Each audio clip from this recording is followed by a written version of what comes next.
Speaking to me now is leading Welsh boxing trainer Gary Lockett. Gary, it's been a while since I last spoke to you. How are things going in the gym and how are the boys getting on? Yeah, going really well, to be honest. I've been in here now for a year and starting to build a stable back up now after a couple of guys retired and obviously L.Williams going elsewhere. So I had obviously Rhys Edwards turned pro. Nathan Thorley's come over to me, so we've got a thriving gym again now. I mean, you mentioned L.Williams there. I think a lot of people, including myself, were very surprised when Liam decided to move to the Ingles in Sheffield.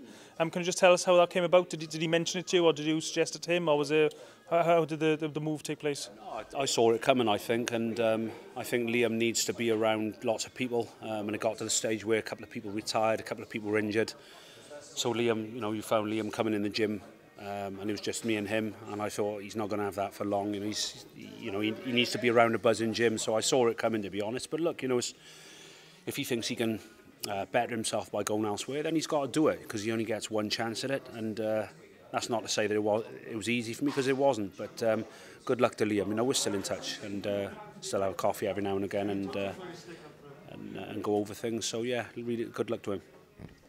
And I mean, how far do you think Liam can go now when he's training with the Ingles? I mean, is there, have you noticed anything different since he's been training there? Well, he's only been with them for a brief time, so you're not going to see anything yet. Maybe even in the next couple of fights you won't. But he can only, I don't think his style-wise he's going to change. I think he's got a brilliant style anyway, and I've always said that he is world class. He's proved that in the 2 fights with Smith.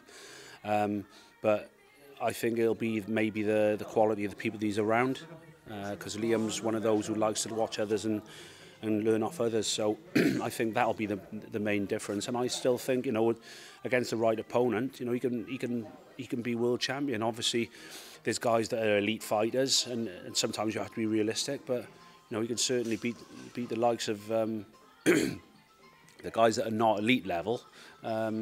I mean, look how close he came against Liam Smith the first fight. So he's definitely capable of it, and I wish him all the best. I'm sure he can do it. You mentioned the Smith fight there. In the second fight, Liam just didn't seem to get going. I mean, how do you assess that fight now, sort of after the passing of time? Assess the fight in a way that not everybody saw it. It was a completely different fight. Liam Smith boxed on the back foot, and I think it just caught Liam off guard. And I think he could have been busier. I know he hurt both his hands as well, but he said recently that he wasn't quite motivated for it. So whatever the reason, I don't think he didn't box as well as he could.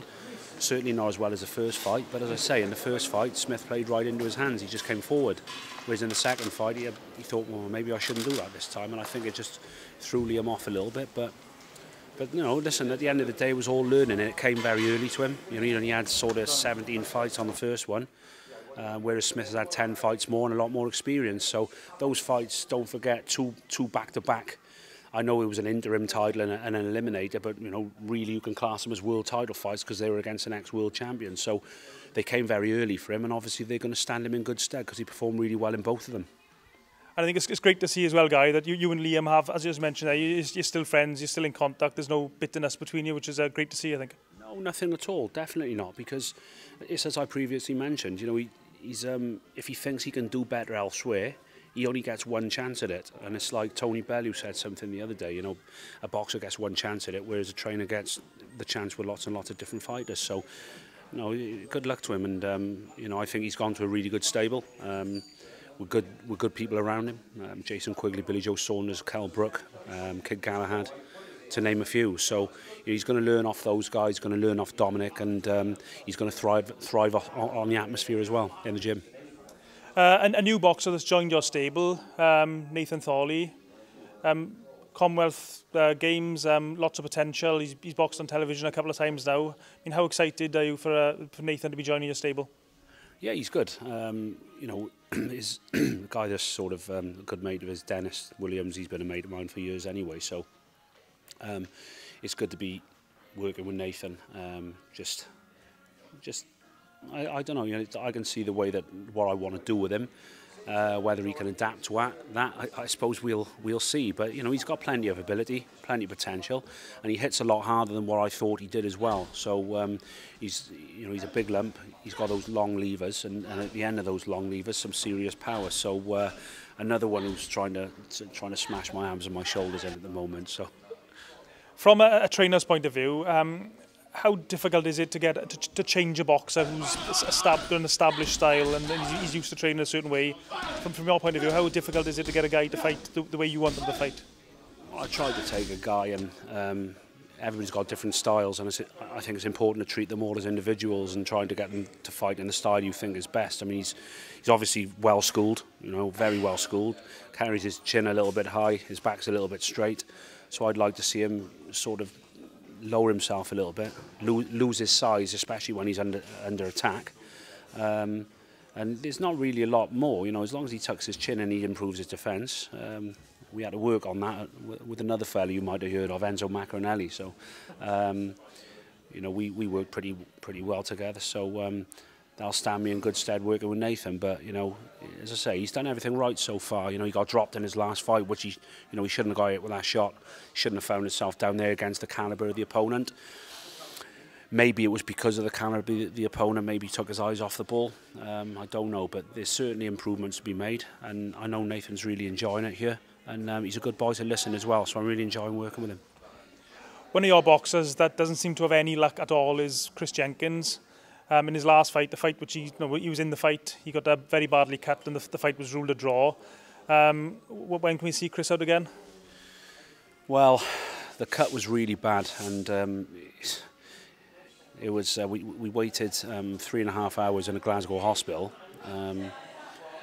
And the job that they did, or the cut, we could have had done in the changing room in the venue. It was awful, you know. And luckily enough, Mr. Neil Scott, who's he's a surgeon, facial surgeon. He works for the Border Control, so he phoned me and offered his services. And basically, he took it all apart, which must have been painful for Rhys. And he put, I think it was 5 or 6 stitches on the inside in the inner muscle. I think there were another 12 to 14 on the outside. I can't remember the figure. So it just goes to show what a serious cut it was. So no, Rhys doesn't have any luck. You know, he's so well schooled.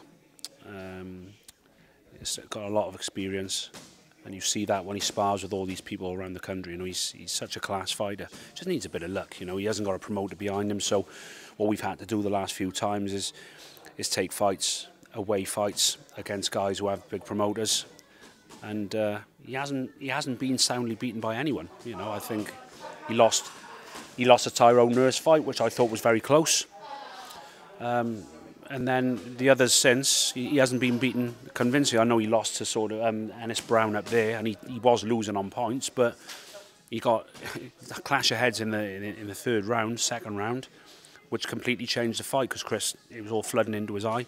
So he hasn't actually been beaten by a fair decision, and we just hope we can get some luck for him. Maybe before Christmas, maybe December, probably we have to wait till after Christmas now, we don't know. What is it about boxing politics and the way boxing works with a talented boxer, clearly a talented boxer like Rhys Jenkins, can't get a promoter? It's a really shame, you know, it's a real shame, and it's just a fact in boxing these days that it's all about ticket selling, and Rhys doesn't. He's lost a lot of momentum over the years, so he doesn't really sell a lot of tickets. And I mean, he would if it was in his hometown, but then there's nothing down that way. But he needs to build his momentum back up, and I think people will jump back on the bandwagon then. But then again, time's running out for him because he's 29, and look, he's going to get a little bit of luck before long. He'll take one of these away fights and he'll pull it off. I'm convinced of that. Another one of your boxers we're all looking forward to seeing back in action is Alex Hughes. He's been out for a long time because of an eye injury. How's Alex's progress been in the gym? Really good. I think I give a little bit of kick up the backside, to be honest, because you know, it's no secret that Alex is let's say he's laid back rather than lazy. He's never been lazy. He's just very laid back, and I think everything comes so easy to him. You know, he's very talented, and you know, you see him sparring with guys like George Groves, and you know, the list goes on and on. He just makes it look very, very simple. I'm not saying he beats these guys up. I'm not saying that they're cracking fighters, but if you see some of the spars with Groves, he did very, very well. And then guys that he's supposed to get battered by, he makes a good go of it and makes himself look really good. And everyone we ever spar with always says what a talented fighter he is. So I think this time out is not say, I'd say it give him a kick up the backside. Maybe I think he realised how much he missed boxing, being out all this time. So he's in the gym every day with me every morning, and he's really hungry to get back. I'm looking forward to seeing him make his ring return. I mean, have you got a plan in place for Alex? How long before he's ready to fight for titles, do you think? 2 fights, one a 6-rounder and an 8-rounder, which is happening in November, 17th and the 30th, and then he'd be ready. He'd be ready for, not ready for anything, but ready for the minor titles. If there's a Welsh title came up, obviously Dan Barton's fighting Geraint Goodridge. If that come up in the new year, then we'd be happy to take that. Or maybe his manager has talked about putting him in an intercontinental title fight again. That'd be very welcoming too. So he's got a big future. If he can just keep his feet on the ground and stay dedicated, he's got a big future. And another exciting prospect to join your gym is Rhys Edwards. I think people were a little bit surprised, myself included, when he decided to turn pro so young. What's your thoughts? Because his hands were tied. He was forced into it. If he was offered something substantial, and he probably would have stayed amateur. So I had a word with a few people, and he's got very, very good sponsorship now, and he's probably going to be fighting maybe 6-7 times a year. I think his dad was a bit worried that he's not mature enough. But like I said to his dad, by the time he fights anyone, he could be 15 or 16-0. It's just about managing him right. He's only young. He's small. I don't think he hasn't got his man strength yet. But look, we'll look after him. We'll match him carefully, and he'll pick up the experience on the way. I'm really excited by him. Still fighting a little bit like an amateur. He only turned pro last week, but just does a little bit too much work. But he's got some really good sparring around. Did some good rounds with Henry James last week. Henry's a tough guy, as you know. So yeah, they did some really good rounds together, and he's a good kid. He's like Alex. He's got a very bright future. I'm really excited by him. With somebody like Rhys Edwards, who's very young and new to pro boxing, do you train him any different than you would guys like Alex and any of your other fighters, or do you just throw him into the deep end and sink or swim? When they first turn pro, I think we work on different things. With Alex, we work on different things.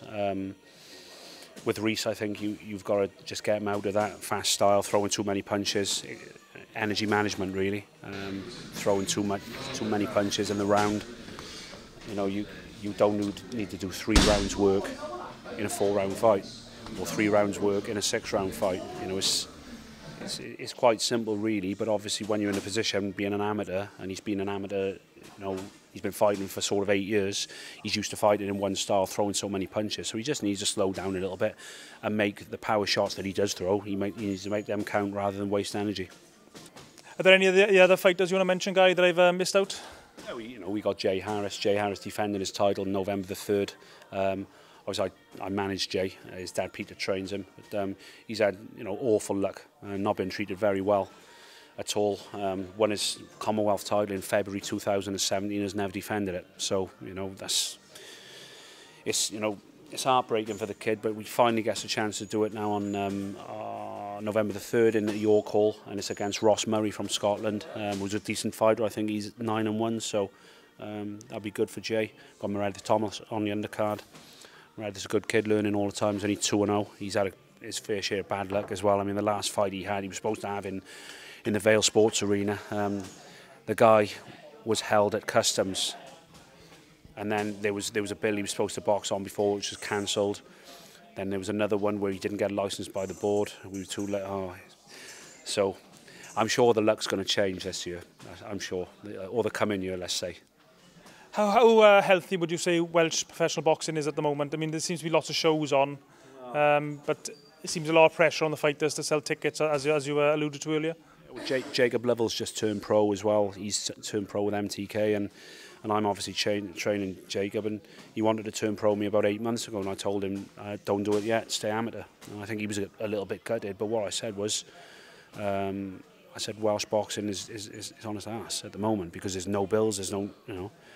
I said, but in 6 months' time, things could be different, and it was almost like I had a crystal ball because now you have MTK coming, Sanaga's always pretty active here. And I think Matchroom are going to be coming back here now. Obviously, they got Joe Caldine as a champion. They got McGoldrick, and hopefully they start coming back here a lot more.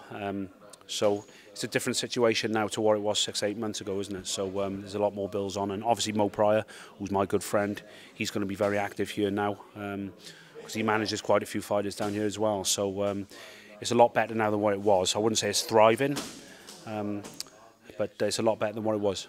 See you tomorrow. Could you just explain how much it means to boxers financially, just when someone buys a ticket off them, how important it is to support guys and help them in their careers?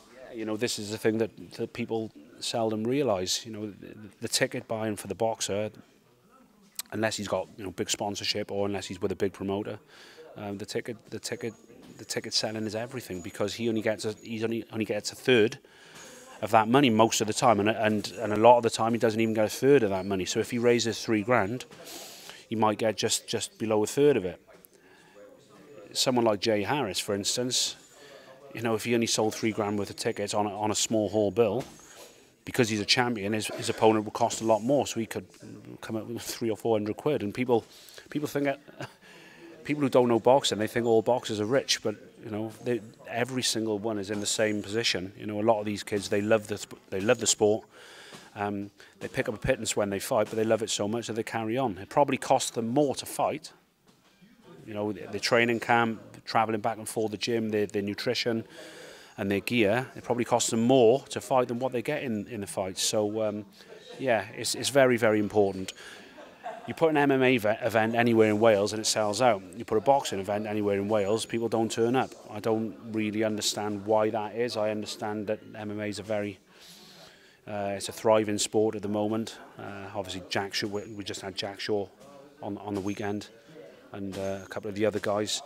We saw how thriving it was, but I think we need to bring that type of thing to boxing. Why it's fallen a little bit, why it's become, people have become disinterested in it over the years, I don't know, but yeah, that's an interesting question, I suppose, for the fans. Okay, thanks for your time, Gary. I know you're very busy today with a couple of fighters who are waiting to train with you, so cheers, Gary, and I'll catch up with you in the future. Pleasure. Cheers, Gary. Thank you, mate.